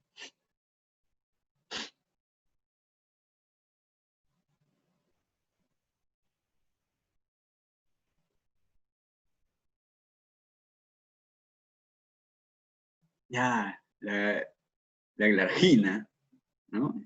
Claro, la glargina, exacto. Muy bien. Ok, entonces, esa sería nuestra pregunta pico, ¿no? Paciente diabético hipertenso. También podemos poner aquí mujer de edad avanzada, diabética, hipertensa, intervención, insulina pH, comparación insulina-glargina y el resultado, el riesgo de hipoglucemia. Muy bien, genial. Ahora, para realizar la búsqueda, usted tiene que usar operadores booleanos. Es decir, entre estos términos, entre el P, el I, el C y el O, usted lo va a enlazar con algunos operadores booleanos. Y esos operadores booleanos pueden ser el AND, OR y NOT. que los tienen que escribir en esta terminología inglés, ¿no? El and es y, el or es o y el not es no. Cuando decimos and, nos referimos que vamos a buscar toda la información que incluye las dos cosas. Por ejemplo, que sea diabético y que sea hipertenso, que sean los dos. Cuando decimos or, es que sea o bien diabético o bien hipertenso. Entonces, me mezcla ambas cosas, ¿no? Sí, todos los diabéticos y todos los hipertensos. Y cuando digo not, es que sea todos los diabéticos, pero que no sean hipertensos. ¿Ya? Entonces, así es como restringo. Esto me ayuda para hacer una búsqueda más concreta, que son diabéticos e hipertensos. Esta es una búsqueda más amplia, diabéticos o hipertensos. Y esta es una búsqueda más limitada, que son diabéticos, pero no son hipertensos. Ya, entonces puedo hacer una mezcla de diferentes cosas, ¿no?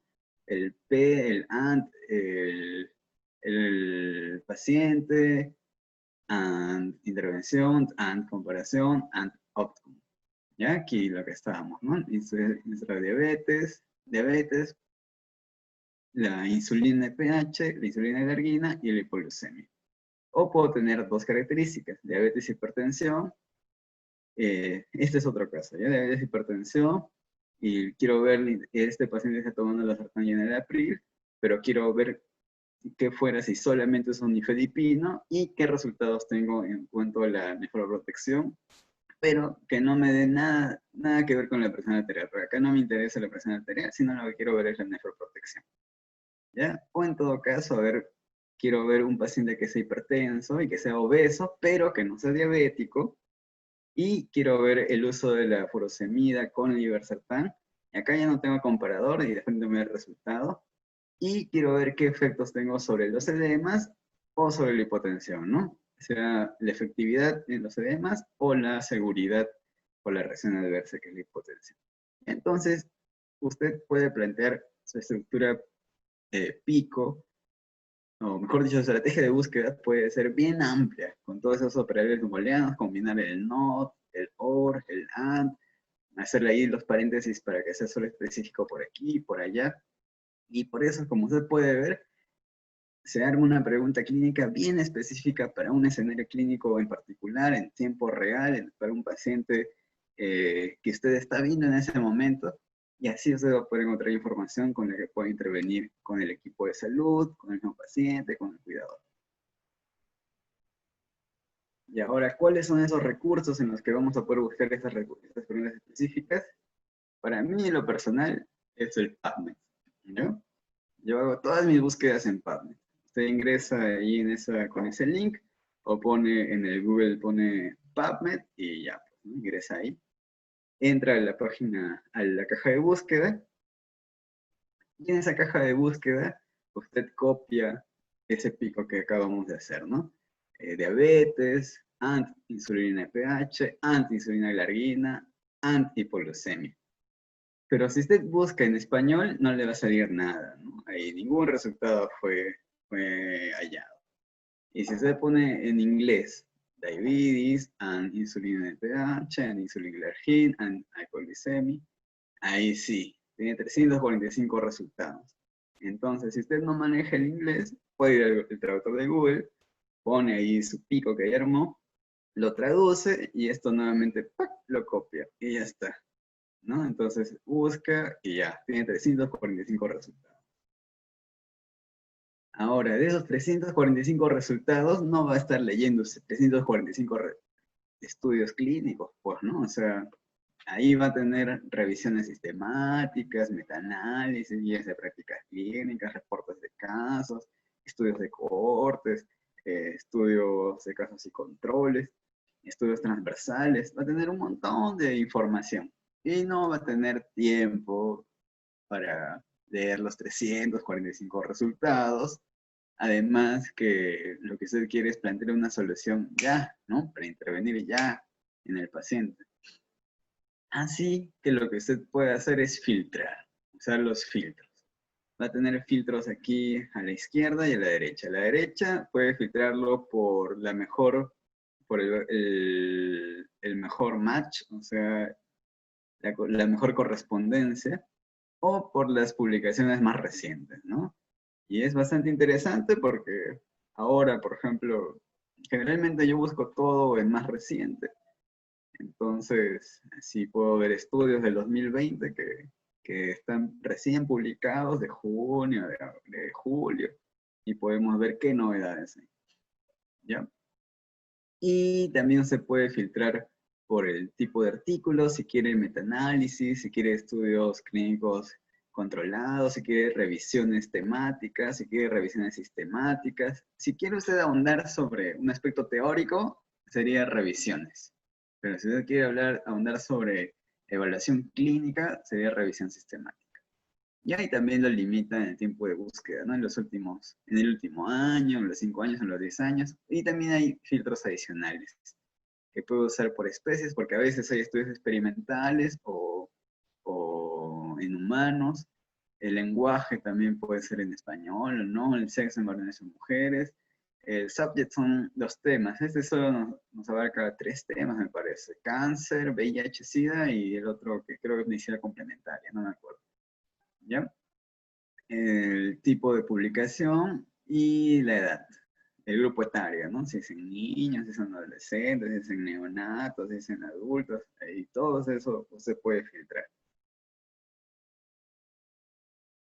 ¿Ya? Entonces aquí, por ejemplo, le pusimos estos filtros, que sean revisiones sistemáticas, que hemos dicho están en la pirámide que hemos visto, están arriba, ¿no? Entonces siempre hay que buscar primero revisiones sistemáticas. ¿Ya? Y que nos dé información de los últimos 5 años, a ver.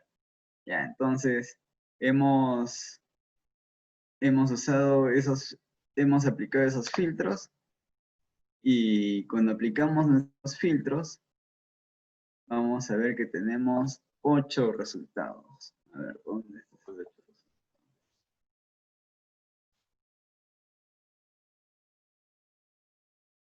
Ah, ya, aquí 8 resultados. Bien, entonces, aquí de esos 8 resultados, podemos ver que hay 2 que me interesan. Este que me habla la comparación de la insulina, la arginina y el NPH, pero esta es en diabetes tipo 1, y esta otra que me habla de la insulina y la argina con otras terapias insulínicas en pacientes con diabetes tipo 2. Entonces, esta es la que más me importa, ¿no? La diabetes tipo 2, que es mi pacitita. Y miren, tengo la suerte de que es un artículo libre. A veces no es libre, cuando no es libre usted solamente va a poder acceder al resumen. Bueno, pero en el resumen básicamente está todo, ¿no? Está la parte del objetivo, la metodología, los resultados y las conclusiones. ¿Ya? Entonces le damos clic al estudio. Ahí tenemos el estudio que es del año 2016. Acá en esta partecita nos dice que es gratis. Entonces le damos clic ahí el full text. Cuando abrimos el full text, nos da opción de descargarlo en PDF y ¡fum! Tenemos nuestro artículo de 2016, original, que es una revisión sistemática, que está en la punta de la evidencia clínica, entonces, evidencia científica. Entonces, la información que encontramos aquí es bastante viable, bastante interesante, ¿no? Ahora, si usted no domina el idioma inglés, lo que les decía, usted puede traducir toda esta página en un solo clic, ¿ya? Pero esto es solamente en el Google Chrome. Entonces usted tiene que hacer la búsqueda en Google Chrome, ahí abre el PubMed, todo el asunto, todo lo que hemos visto en la búsqueda, y acá arriba hay una barra, aquí hay una barra, donde aquí está estos símbolos que es del idioma. Y ahí le dice que está en inglés, pero se lo puede llevar a español. Lo lleva a español y automáticamente todo lo que está visualizando en ese momento va a estar en español. Entonces, el estudio se llamaba Seguridad y eficacia de la insulina de la argina de 300 unidades por mililitro, en comparación con otras terapias de insulina basal en pacientes con diabetes mellitus 2, un metaanálisis en red. Ahí está el objetivo, el diseño, medidas de resultados y las conclusiones. Y las conclusiones son que, a ver, este metaanálisis, aquí está, ¿no? O sea, es un metaanálisis en red ya.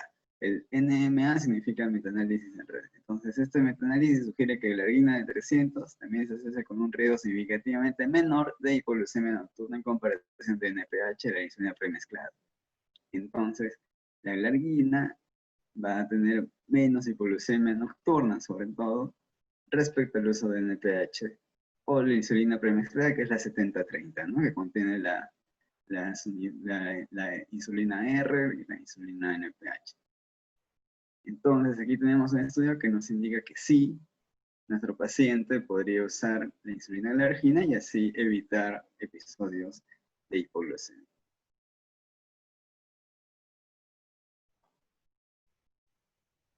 Bien, y la otra base que también podemos usar es LILAC.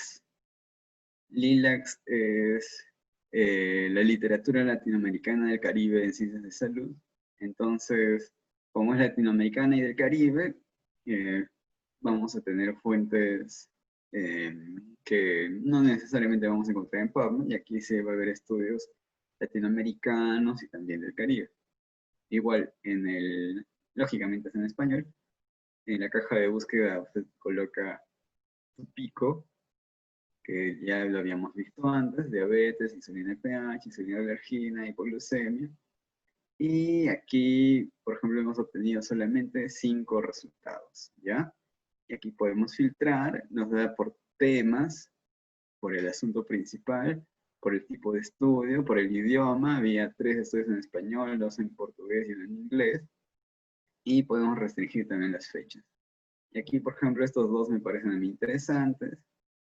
Uno que habla sobre el cambio, la sustitución del NPH por la alergina, pero esto está en portugués.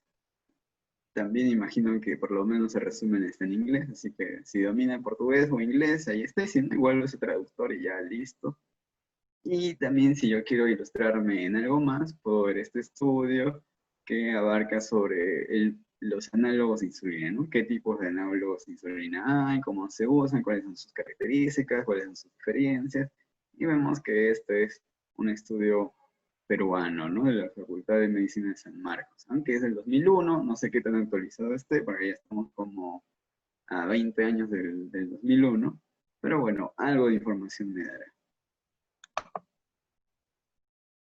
Y bien, y el otro buscador es el Trip Database. Igual entro con este link, Trip Database.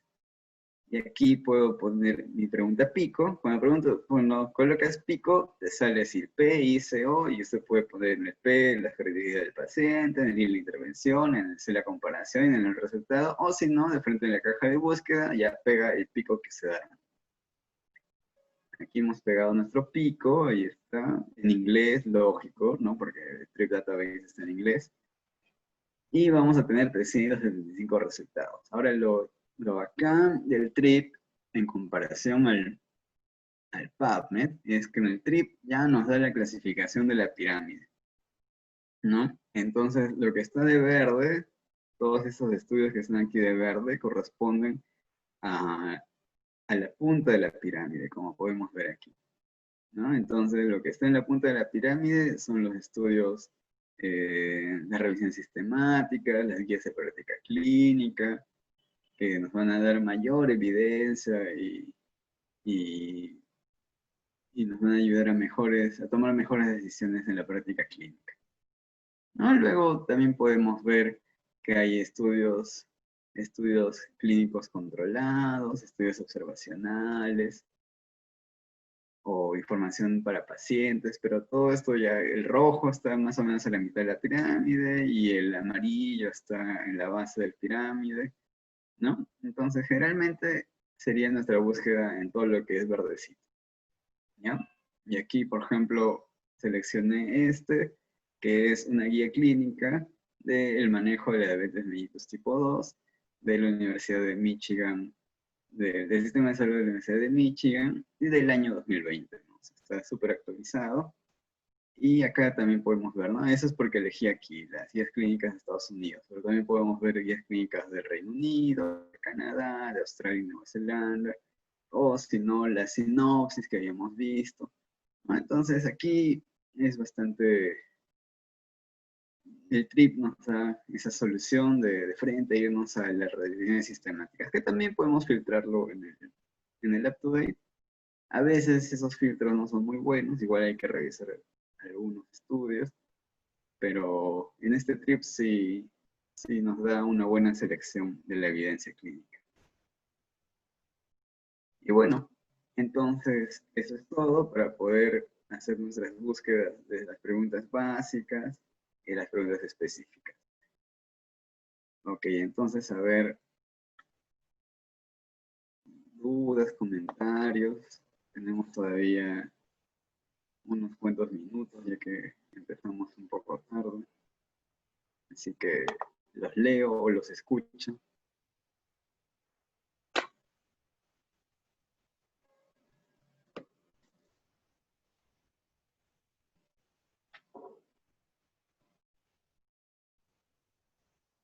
¿Alguna pregunta?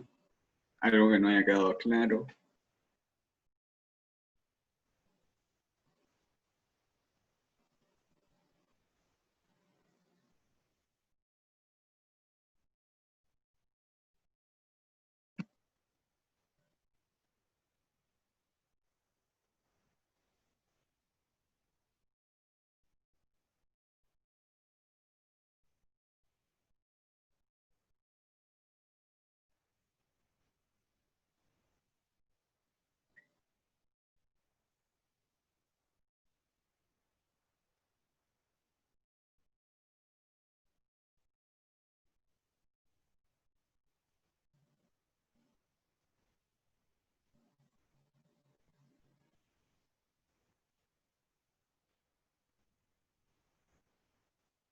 Bueno, como les comentaba entonces, sobre todo si no pueden adquirir la inscripción al UpToDate o al Micromedex, el uso del Medscape es bastante bueno, ya al menos para nuestra práctica comunitaria sí es bastante bueno porque al final en la farmacia, en la botica donde usted esté, allí usted tiene el paciente, le va a dar información de primera mano. Y lógico, ¿no? Tampoco no es que usted vaya a tomar una decisión de cambiarle el medicamento, sustituirle el medicamento, adicionarle el medicamento, ¿no? Porque eso es decisión médica. Lo que puede hacer es, en base a esta evidencia, indicarle que el paciente converse con su médico, o a menos que sea una reacción adversa, y sí, pues, ¿no? Sí debemos manejarla, ¿no? Que suspende el medicamento, que pase la reacción adversa, y que vea y que notifique a su médico para que pueda tratarlo, para ver qué otras alternativas hay,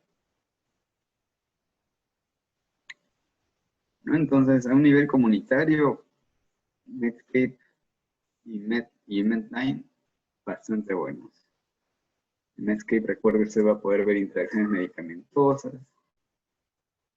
También con ello va a poder decirle a su paciente si puede tomar juntos 2, 3 medicamentos o no, o si es antes de las comidas, después de las comidas, ¿no? Todo eso es importante. El Medline me parece bastante útil porque nos da información bastante amigable, que incluso hay gráficos. Cuando usted entra a videos y multimedia, hay videos, hay gráficos para que pueda usted compartir esa información con su paciente. Y tiene un lenguaje muy simple para que usted mismo pueda entenderlo y si no pueda también enseñar, educar a los pacientes, porque con los pacientes diabéticos y hipertensos sobre todo es la educación, ¿no?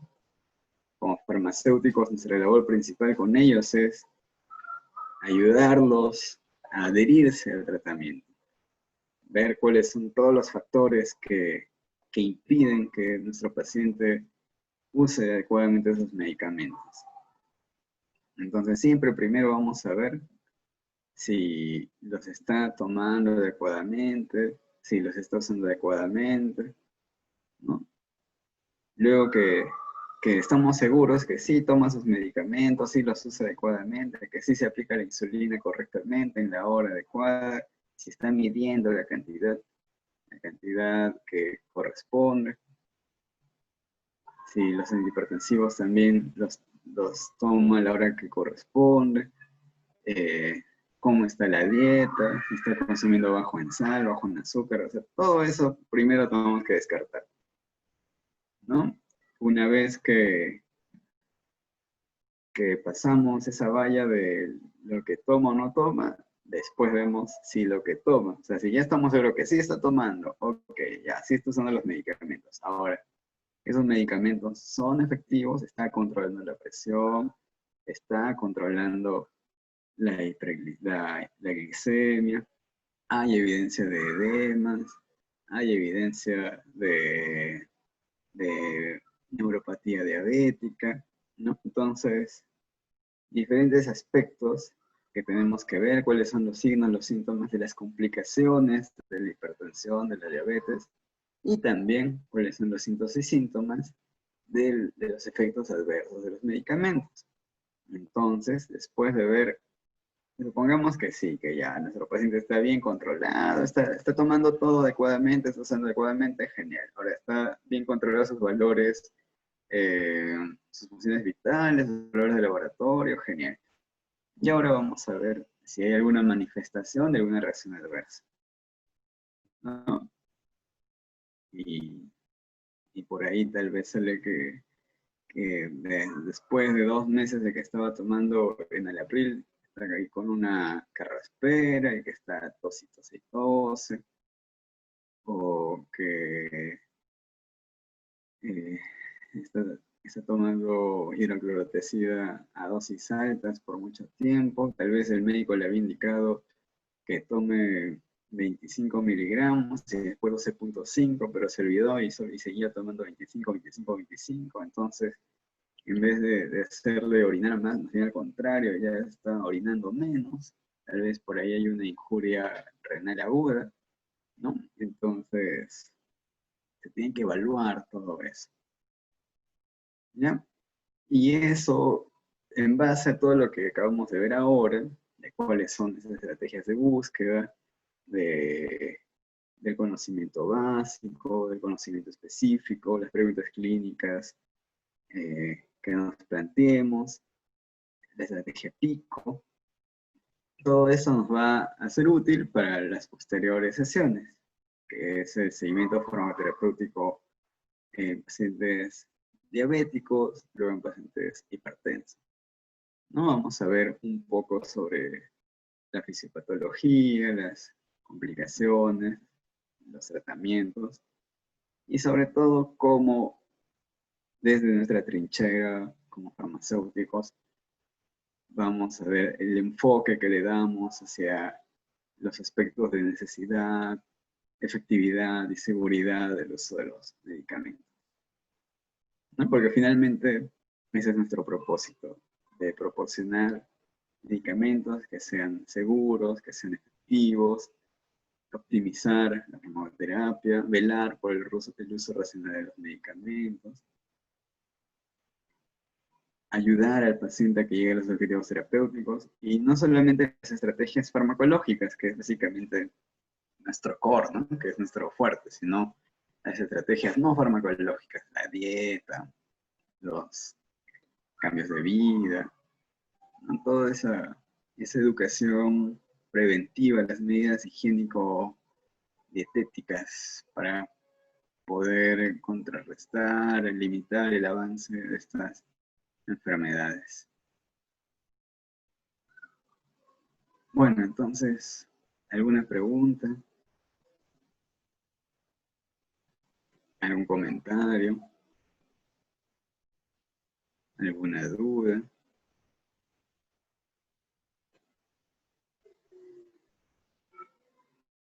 Inscríbanse, por favor, ahí ingresen a medscape.com, ahí se inscriban gratis, van a poder acceder a lo que les comenté. Y acuérdense que si no dominan el inglés, no hay problema. Si ustedes ingresaron por Chrome, va a ver arriba en la barra de búsqueda una pestañita donde puede usted cambiar el idioma, ¿no? Lo traduce en un solo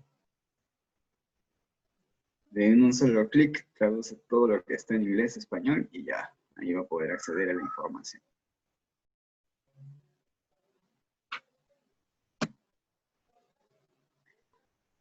También, ahora, si usted ya maneja todo lo que es información básica, lo cual estaría bien.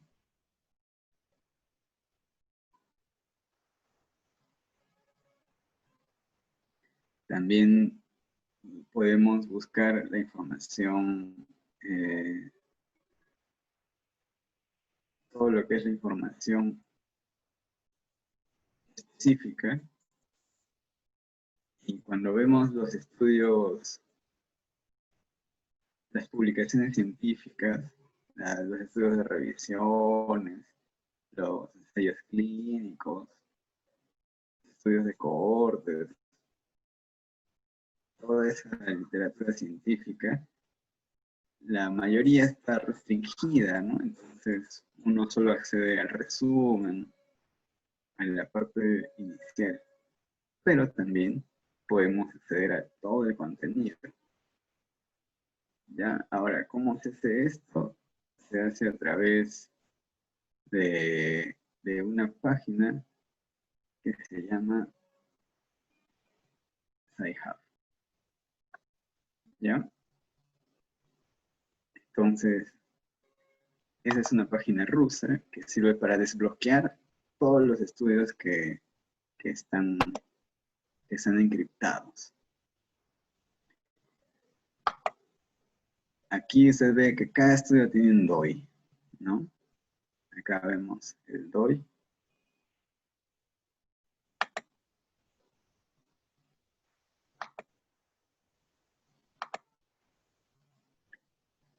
Ahí está, ese DOI. Ya, usted copia ese DOI, abre la página que le digo Sci-Hub. A ver, ¿dónde está mi marcador? Escribo así. Sci-Hub.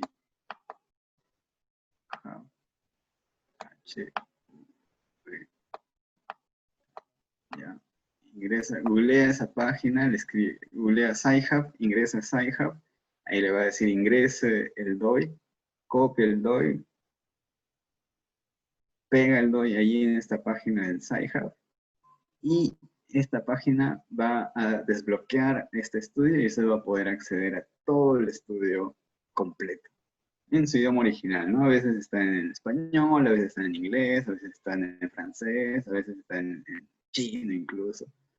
Depende de cómo haya sido publicado, ¿ya? Pero es una página rusa que ayuda bastante a poder acceder a la información científica. Entonces, incluso estudios del 2020, yo los he podido obtener a través de este buscador, el Sci-Hub. Es una herramienta muy útil, bastante buena. Aquí, cuando tiene el artículo gratis, genial, pues no accedes del PubMed, pero cuando no está gratis es el problema y ya, se copia el DOI y puede adquirir ese artículo en toda la extensión del artículo. Si usted es un estudiante y tiene que plantear una tesis, un estudio para un trabajo, una exposición, el PubMed le informa sobre todo, ¿no? Sobre plantas medicinales, sobre estudios toxicológicos, sobre estudios experimentales, estudios bioquímicos, moleculares, genéticos, de todo, de todas las ciencias médicas, ciencias naturales, se encuentra aquí en el PubMed. Es bastante bueno y con el Sci-Hub usted desbloquea todos los estudios, todos los artículos. Bueno, no todos, no hay excepciones, pero la gran mayoría de ellos. Y ya genial, tiene información actualizada, fidedigna, y es una herramienta muy completa para el quehacer del del académico, del científico, del investigador. Bueno, entonces estaremos viéndonos en la próxima sesión. La próxima semana vamos a ver el seguimiento farmacoterapéutico en pacientes diabéticos y esperamos contar con la presencia de ustedes y si se unen más colegas sería bueno para que también todo esto al final nos ayude a implementarlo, a llevarlo a cabo en nuestras farmacias, boticas o en los centros de salud donde estemos trabajando, ¿no? Bueno, colegas, ha sido un gusto, entonces me despido. Gracias.